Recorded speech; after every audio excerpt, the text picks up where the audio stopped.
My name is Kenneth Amechi. I'm the Chief Economic Advisor to the Imo State Government. I'm also a Professor of Business and Sustainability at the University of Edinburgh.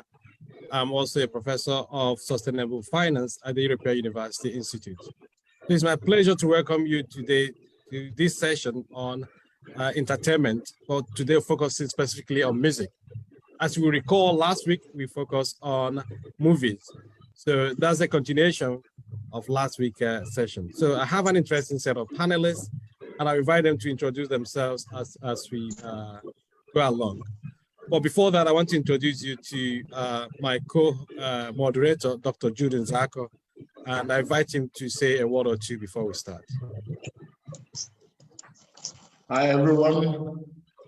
I'm happy to be here. Thank you. Prof, thank you.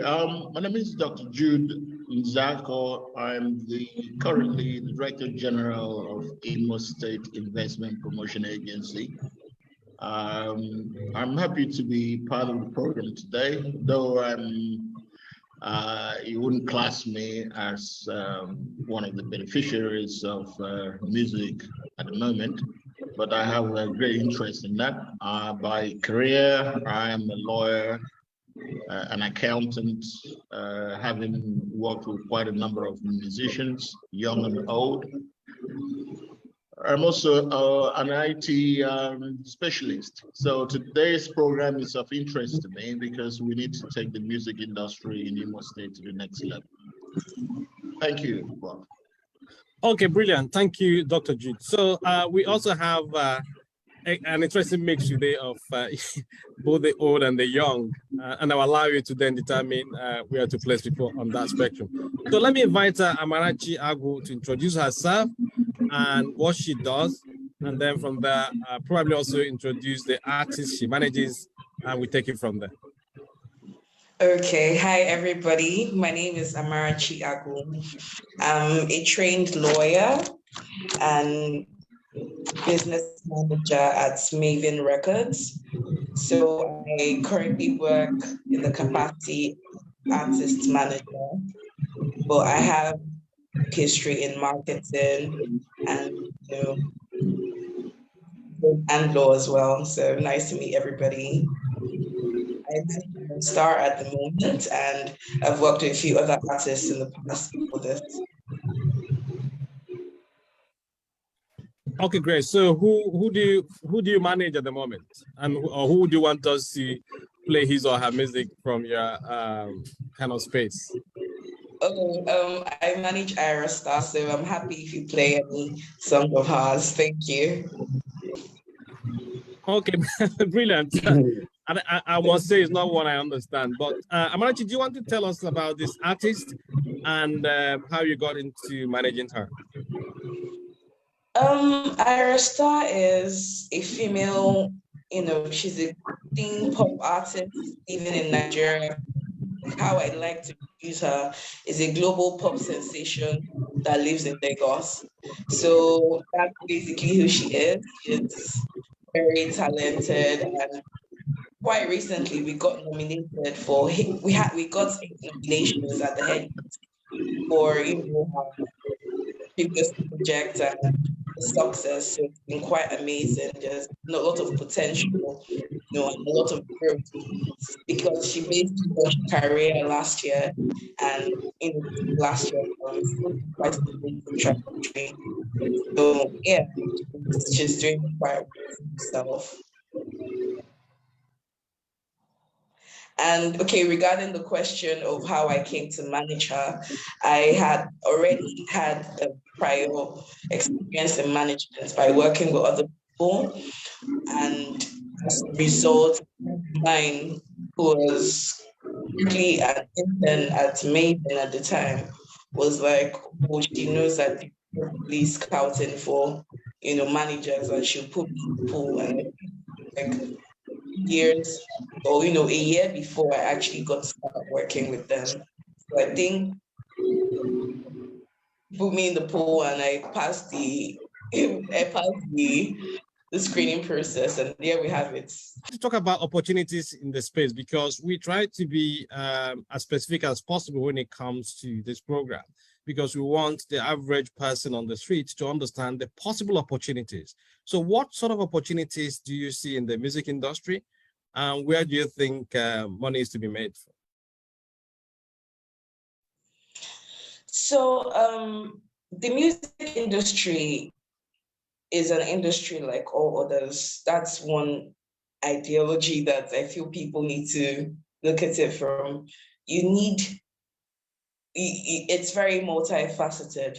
You need lawyers, you need personal assistants, you need literally everything. So every skill set can be harnessed in the music industry, because there's so many layers and there's so many opportunities in the industry. So basically, when you talk about like music as a specific, form of creation, there are opportunities in music. You could either be a producer, you could be a songwriter, you could be a composer, you could,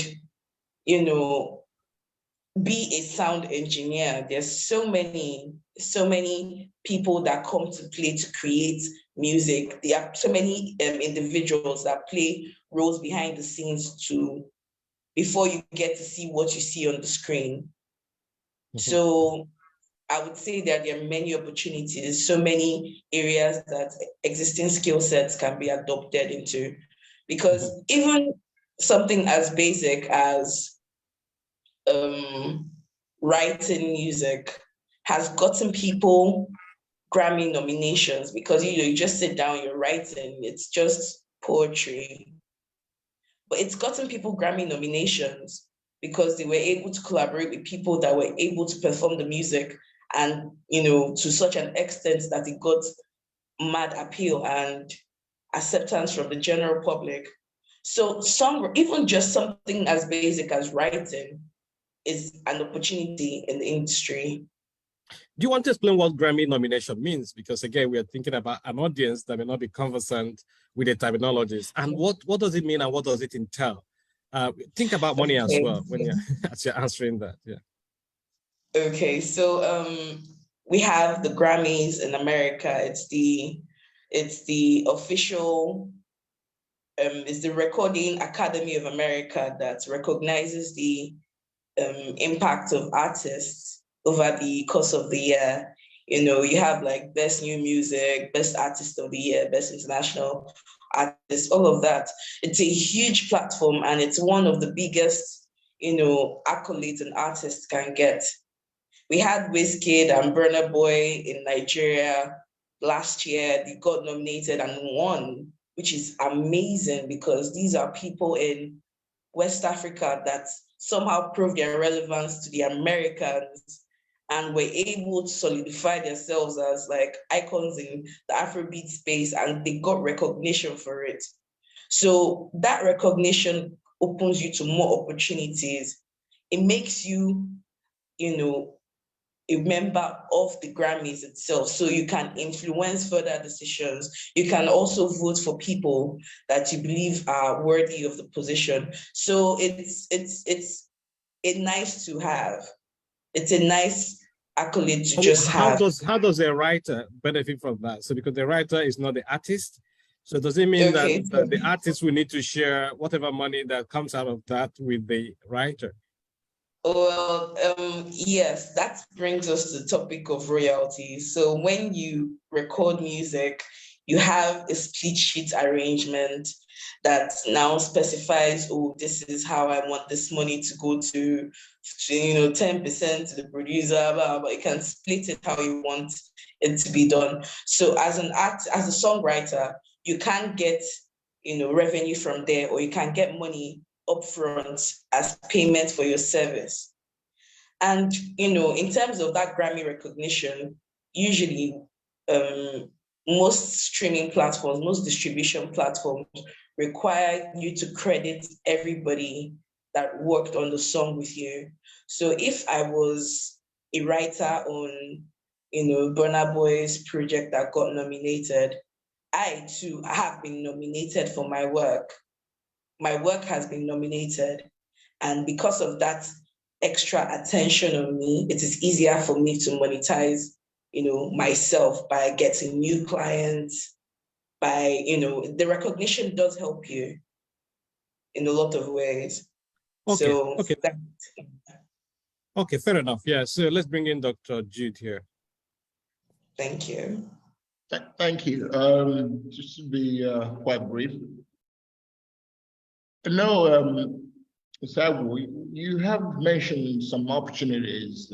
One can come in as a lawyer, PA, producer, composer, and so on and so forth. But these seem to me to be at a high level. What about the foundational stuff? People they're not lawyers, they got no clue of what to do, but they want to be in the music career. Where can they start? I'm sure it's not possible to start from any of these ones you've identified. As somebody like me, I'm only 19 years old, and I want to, make a career in music. I haven't got any qualification. I just left secondary school. So where do I start? Where do I go? I'll just say start where you are. You have to start from somewhere, clearly. So it depends on what your exact interest in music is. Do you want to create music, or do you want to enable creators of music? So once you decide where exactly your interest lies, it makes it easier to go on. If you want to create music, then definitely all you have to do is create music. You just have to find people, within your space that want to create music with you, collaborate with people. And that's literally the only way you can grow your career. You have to start from somewhere. Then if you're interested in working with, if you're interested in supporting the creative process, you can help guys starting his career. There is no other way to learn to actually do. You can start in management by supporting your guy that's just started his own career and wants to hustle and make it. So there are so many ways to start. The problem is, are you willing to develop as a person, and are you willing to spot opportunities and scale up? So that's about it. Right.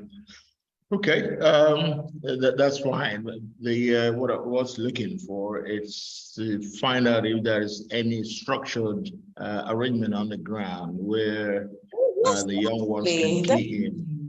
Definitely. I am actually a proud alumni of the Music Business Academy. It's a platform that was set up to enable artists and business managers and individuals interested in music, get technical knowledge on the space before, taking the deep plunge into the business. Excellent. That's something like that. That is good. Yeah. I think young people who are listening, they surely would know where to start from there.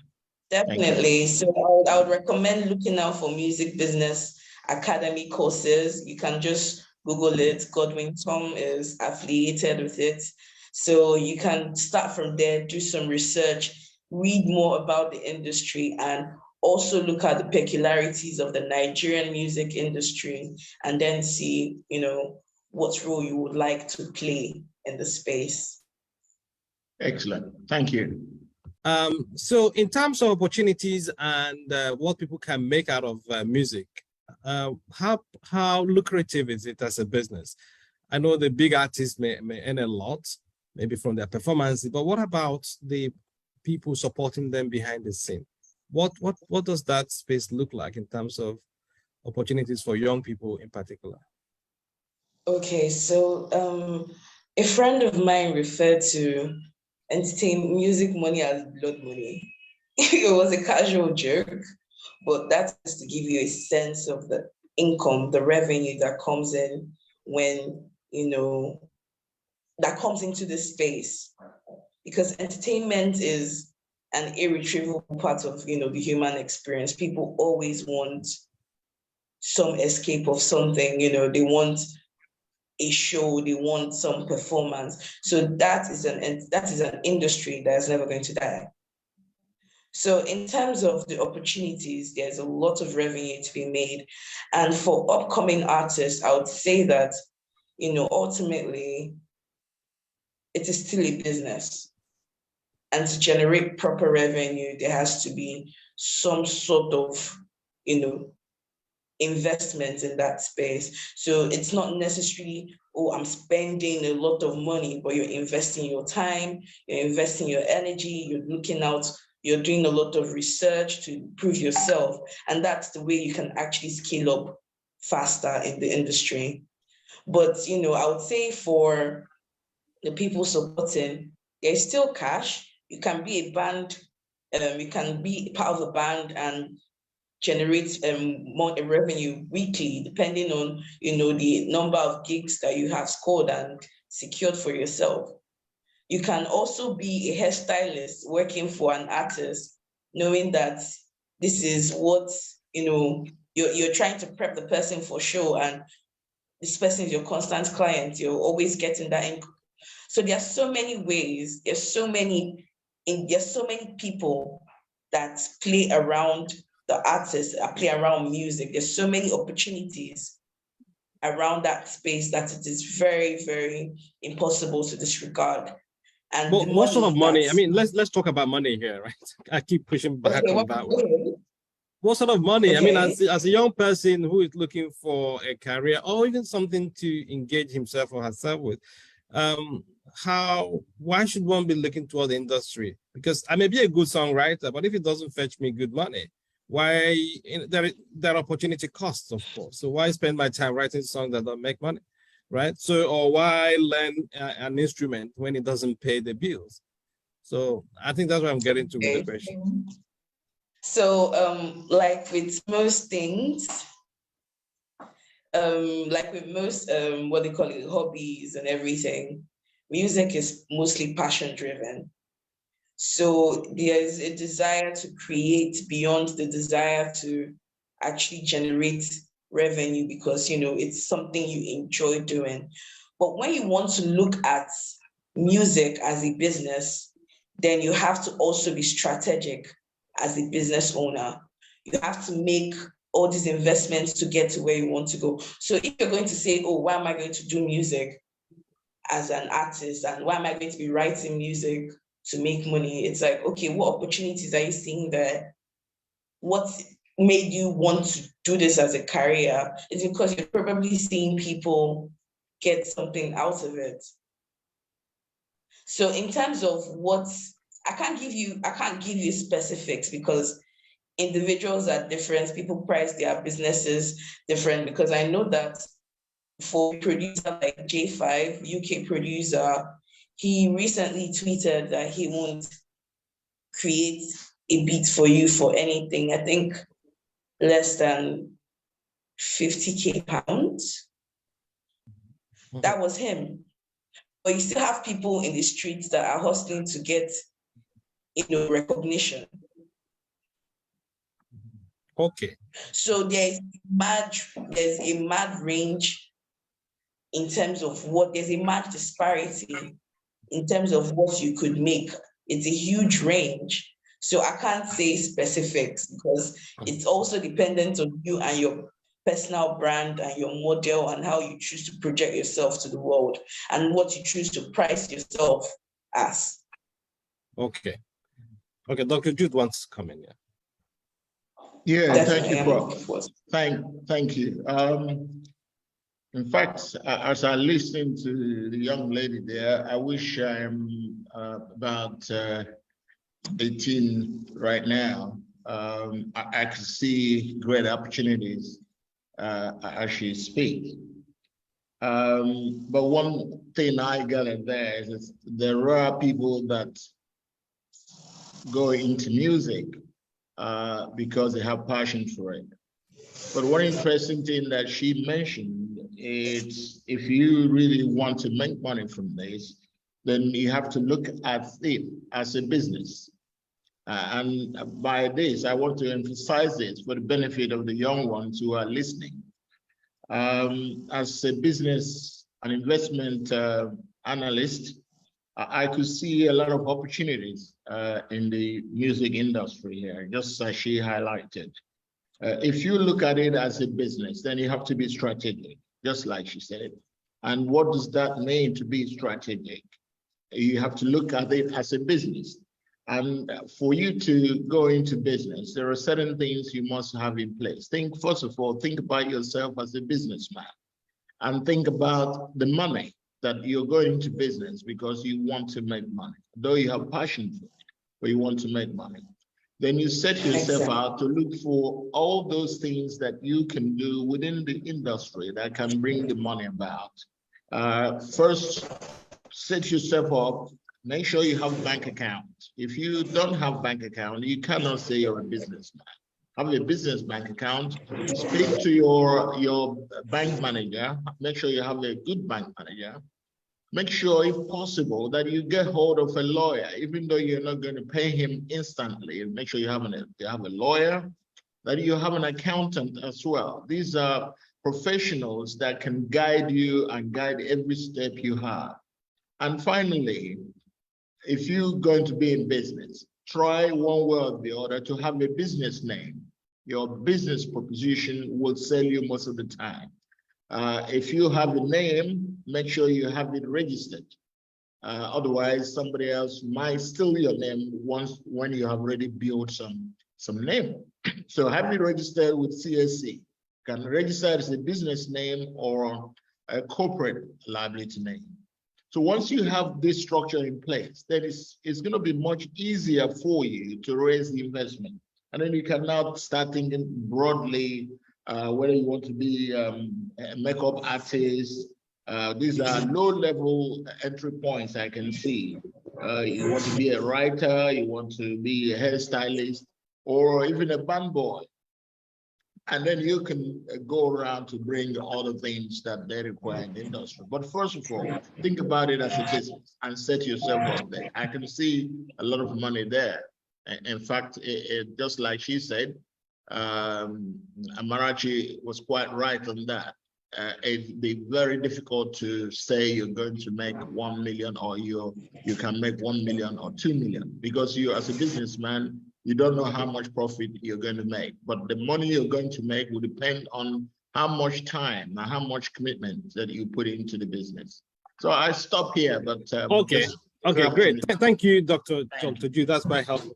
I see Saroriwa is on board. Saroriwa, do you probably want to introduce yourself and what you do? So we can hear you now, yes. All right, good day. My name is Joseph Oguchi Jacobs, popularly known as Saroriwa. Okay. I'm good. a musician. And you're into, you're into bongo music, isn't it? Yeah, bongo, I like music. Okay. So we want to play a bit of your song, so people who don't know you will know the kind of music. And do you recognize the song? Sorry, yeah. One of my too. So how did you come about it? What do you tell us the story behind it? Let me see when we do the music. This very one, or my music entirely. And you can start with this one and then go over to how you came in.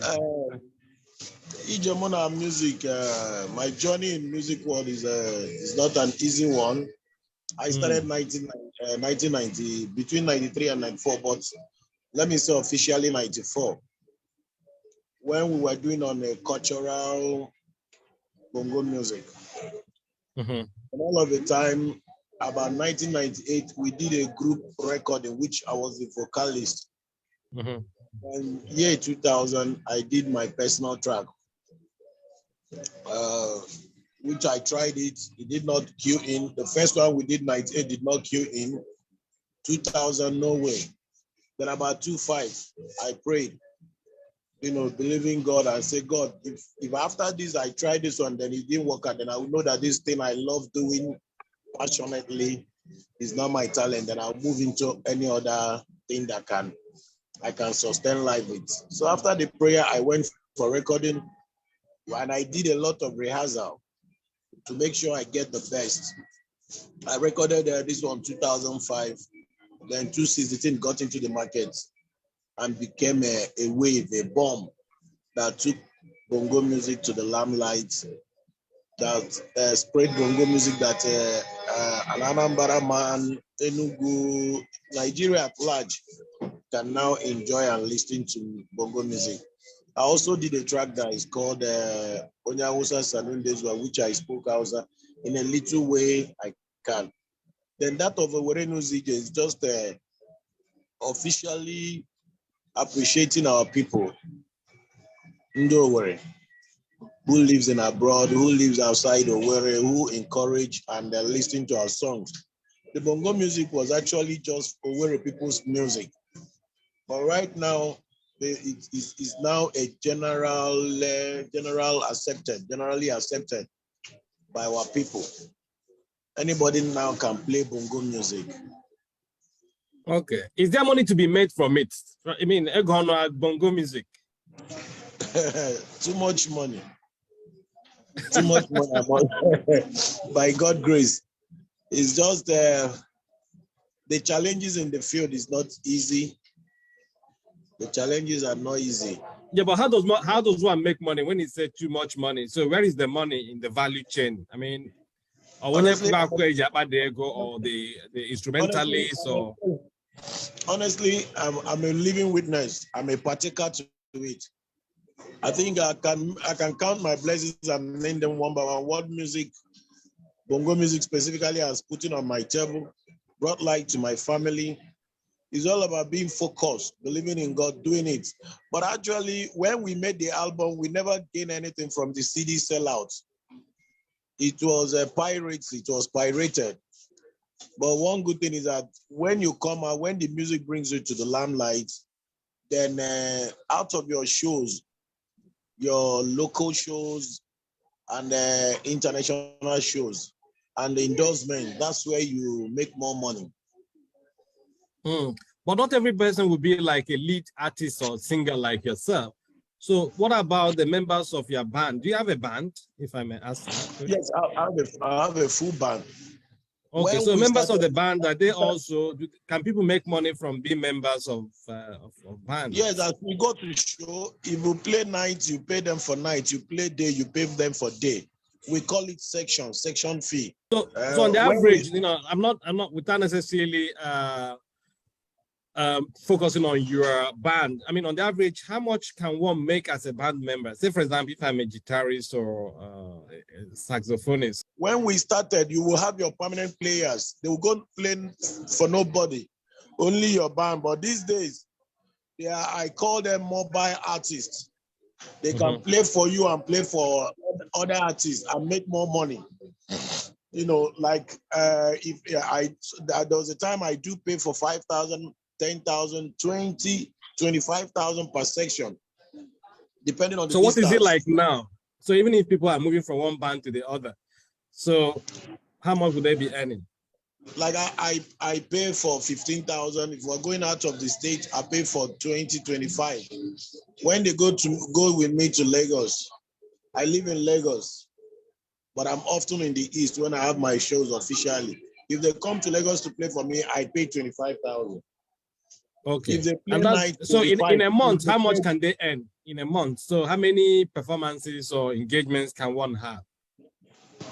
No, it depends on the shows they play, how regular they play.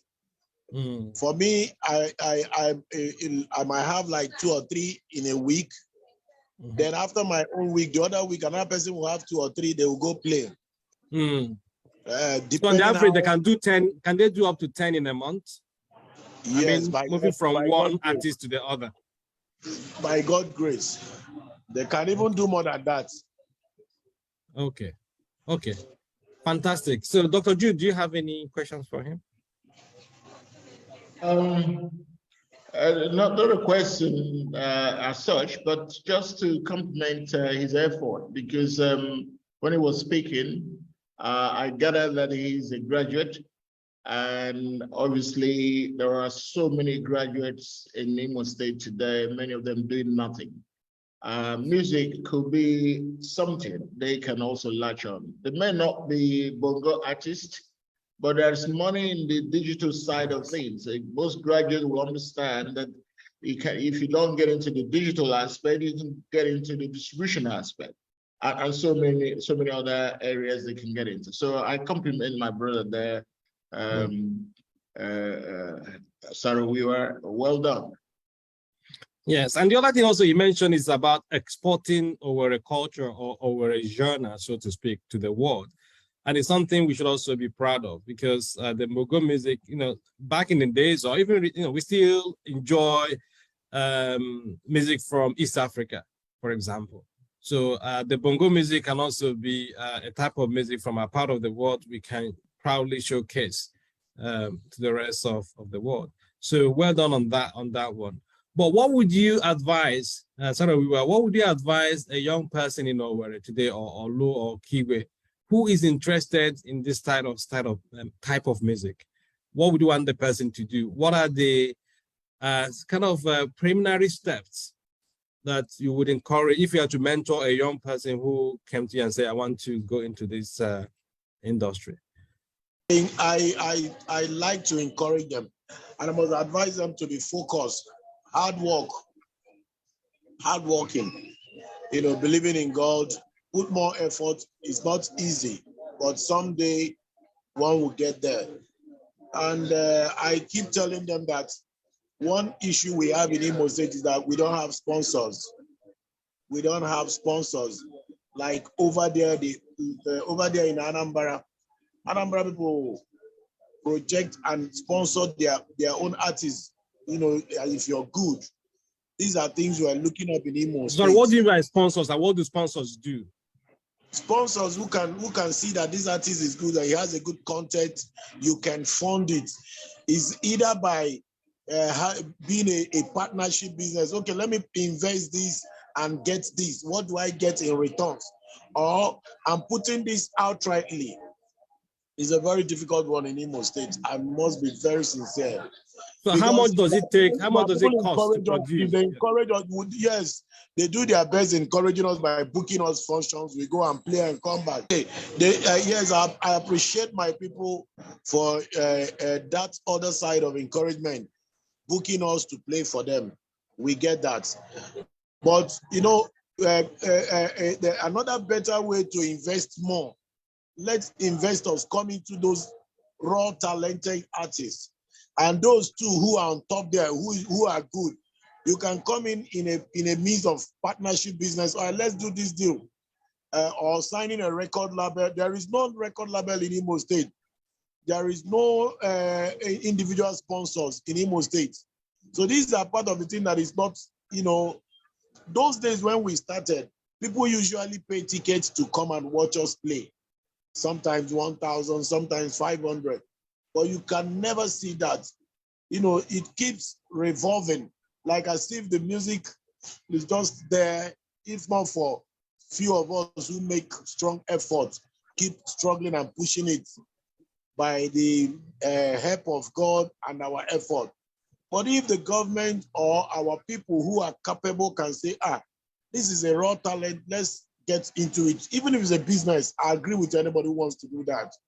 So, but sorry, I think you have identified more of a gap here, and that gap is also an opportunity. Yes. The first opportunity is that there is money to be made, and you can have sponsors or investors come into it, right? Yeah. So, and you're saying we don't have much of that in Imo State. So somebody listening here might say, well, where are these young artists you're talking about? So there is also another opportunity. Is there a place, if I want to invest in this space, one, how much is required, and where can I find these artists? Because they assume that we know that they exist. I can assure you, summoning all Imo entertainers. If you need 1,000 or 2,000 of them, is a matter of ring bell. I know how to get all of them. But why can't you form an association? Wouldn't that association be? We do. We have PMAN, Performing Musicians Association. We have there's the one I formed about 8 years ago or 7 years ago, Osmo. There is all Imo entertainers, which comprises. Where can I find them? Now that you are telling the world that they exist, right? I know their leaders. I know their leaders. There are MCs. Do you have a website? Do you have an address? If one is looking for you, apart from yes, you know the leaders, but you also need to be visible. so that anyone who wants to do business with you, as Dr. Jude mentioned earlier. FEMA has a website and also Osmo, but these various groups that are under entertainment, I can identify their leaders to summon their people anytime, any day. Okay, Dr. Jude, yeah, over to you. Yes, I want to ask Sarah Uwade, why do you think that Imo businessmen and women are not patronizing the artists by sponsoring them? Why do you think that that is the case? You see, I have come a long way by God's grace in this field. This is almost my 30 years in the field. I go out, I meet people with their individual differences. Yes, a Owerri man and Imo man we appreciate them when they book us, they pay us, we go perform and come back. But there are things we don't see in Imo State. A lot of artists are wasting. So many of us who could not withstand this thing, I'm telling you, have run out of Imo State to go abroad and start working. I can tell you so many of them who left, but we stood ground, be doing it. We need our people. We have prominent men and women who can say, right. If it's instruments, let's invest on instruments. If it's going to the studio, let's get a good studio. If you're good, let's record you with another bigger artist, Flavor or whoever that their hands can reach. I mean, run a proper business. Sponsorship is in two ways. You can run a business, a partnership business, by sponsoring that person and you get back your money. Believing that that person has a good content, he has a good thing to offer. There's a sponsorship that is an outrightly, I just want to invest in you, take you to the next level. These are two ways of sponsorship. Those things, we don't get it in Imo State, I must tell you. Right, I hear you say that, but I think going forward, it will help that you approach as a leader in the industry in Imo State. You can help younger ones and those that want to benefit from sponsorship. For instance, take a trip to Anambra State that you have referenced before. Businessmen and women that sponsor artists, they invest in them. Find out why are they doing that, and find out how the music industry is structured in Anambra State. But because I do suspect that the reason investors are not sponsoring anyone in Imo State, as you claim, is because your sector is not properly organized at the moment. You, as a businessman yourself, it is very difficult for anyone to part with his cash, because before you do that, you have to consider the security for your money and the profit you're going to be able to make. Is that business profitable? Are you going to be able to profit from it? So it is important that the sector is organized. And like you said here before, it is a business. And for that business to have head, then those looking for sponsorship must be able to sell themselves. So if I tell you now to tell me as an investor what you can say to convince me to sponsor you, because I am ready to sponsor. There are so many businessmen and women in Imo State that want to sponsor an artist, but you have to sell yourself. You have to produce something. And maybe we're not going to ask you to produce a business plan or things like that, but there must be a way that you can convince a sponsor that this music or this project is going to be profitable, that is not going to lose its investment. So that's what I actually need to do. Thank you. Thank you, sir. And of course, I think we will take your message to the relevant Ministry of Tourism in Imo State to see how they can assist you with structuring the organization, so that at least once a year we can bring you put together and then expose you locally and internationally, so that those that are looking for sponsorship can also grab some interest there. Okay, so I mean, thank you, sir. An action point from this. So, Sarah, my office will reach out to you, and then we can follow up systematically to help right, make sir. this work. So we need you, and you need us, you need other investors as well. But my sense is that if you are structured like Dr. Judah has mentioned, you'll be able to attract the kind of attention you're looking for. It all started from my church. Then from my church, when after service, when I go home, we have a cultural music halfway, so we decided to continue from there.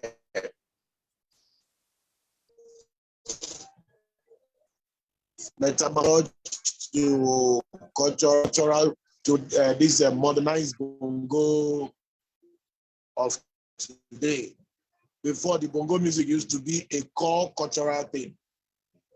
Well, I know that you're already a successful man in the music industry, and obviously maybe comfortable to overlook certain things at this time. As you know, we are in the era of digital technology, and it's very necessary for every business to prepare for that, because if you don't prepare, you get outdated, and before you know it, the environment, things will overtake you. Are you making it or championing any arrangement within the industry to key into the digital technology at this time? For instance, you hear about a lot of tunes. You may be playing your the bongo and appearing in gigs and stuff like that. But there's also some money to be made if you can produce tunes that you can sell in Nigeria or internationally. Are you looking along that direction? And my second question also is, once you're doing, you're based in Lagos and doing well there, as far as we want to help the young ones here in Imo State, it might be difficult for them to wake up and find where to get that help. Do you have an academy here in Imo State that can nurture some young ones and mentor them till they're able to understand what it takes to succeed in music?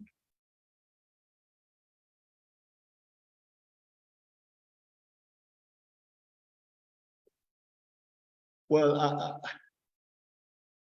I think I've been on. Hello, sir. yes, I can hear you. Hello, I can. Commissioner. I've been on. Yeah, I've been on that project. I've been on that project, trying to step the.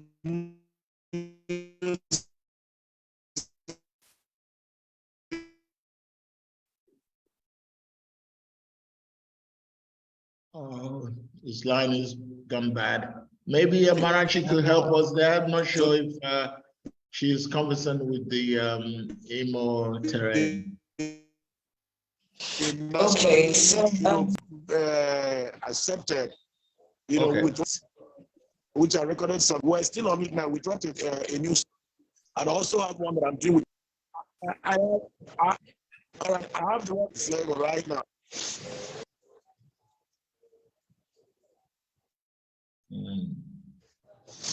So here in Owerri, there in Owerri, I have a record label. I have a studio. I'm fixing it so that I can project the upcoming ones. And concerning on the songs, the level of things we want to do to catch up the global markets, I've been on that project, experimenting, believing by God's grace, one must cue in. I dropped a new song last year, which I'm still promoting. I'm doing another 5 singles, which I'm on the studio working. That's the reason why I'm in Enugu and Anambra, you know, putting us together to make it work out to the global world. Excellent. Okay, maybe Marachi could also help, because both of you, you're in the industry, and I think that question could also apply to yourself, Marachi. Yes, I'll do something. Exactly. So, piggybacking off the question, which is like establishing a structure in Imo State, if I got that right. Yes, that's correct. Yeah. You know, exactly. So establishing a structure could be a lot of work. It's essential, to make sure that there is a certain standard that, the creators and Imo State Collective can actually adhere to. It's important, so that there is a sense of belonging and a sense of direction. But meantime, there's still other things that they could do. I feel like setting up academy for training band members, train instrumentalists, awesome idea. But beyond the creators too, there are also people that play behind the scenes, like your management too. I feel like people that are interested in supporting their friend that's hustling and trying to make music can also afford to go and learn these things too. You have virtual accounts that could help you, and I feel like these structures can be replicated for most states. So, for example, with the Business Academy that is focused on Africa and instead of by Nigerian, focused on Africa, Nigerian music business space. Partnering with the local university, maybe like IMSU, I started that at the course. It's actually going to be that way to have people.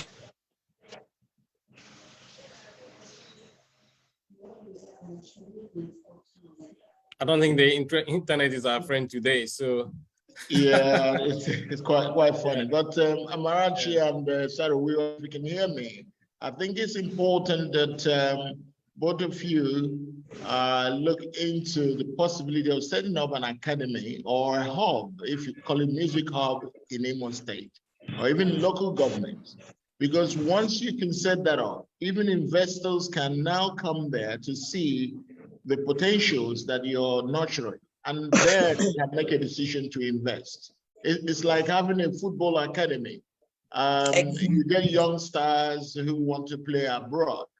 There are people looking for them. They come here looking for them, and they get them, and they sign contract with them. So if you have an academy or a music hub, people will come there to look for those potentials that can really make money for them. So it's important that we have that properly structured. Well, it's not a lot of money to do that, but it requires professionals like yourself to come in to say, look, I want to set this up. And when young people come in there, they can learn everything. They can learn either the instruments, or they can learn songwriting, they can learn distribution, digitalization, and so on and so forth. So it's quite important. And once you come up there, then I'm sure the government, with the help of our chief economic advisor here, the government can give you the support to now know that you are partnering with the government. I would love to broker such an arrangement, have a facility, because one thing that actually does limit us from reaching our potential is the ability to see where you're going to. If you can actually learn than how they achieved it, and there's like a guide towards reaching that potential, I doubt there's anything that will stop in your way in terms of developing yourself. So it's important to have these structures, because beyond even the sense of community, it gives you a sense of hope. It gives you like future vision of what you can do in this space. So I feel like it's very essential for us to have setups like this, so that the youth can actually, explore in a safe environment without the risk of, going out on limb and tail just for a dream that might not come through because they did not have the information that they should be armed with. Okay, great. I think it's been an interesting conversation and a lot of food for thought there. So Sarawiwa and Amarachi will definitely follow up, because this program is also about action. So it's not just about talk. So you follow up with see how we can translate some of these ideas into practice. I think you have given enough food for thought to our young people, as well as investors who might be looking in towards this space for their investment. So I don't know, Uba, is it possible to play Sarawiwa's song? Maybe we can use that to end, since it's kind of an over export now, so to speak. And wish to use this opportunity to thank Dr. Dunuzako, my co-moderator, thank Amarachi Agu and Sarawiwa himself. Unfortunately, Chief Amale, who appeared, couldn't contribute, but we also thank her. And also thank members of my team who have put this together, Jovita Agu and Adeza Shahem. So I wish all of you a pleasant afternoon and weekend, and we'll see you in the next 2 weeks.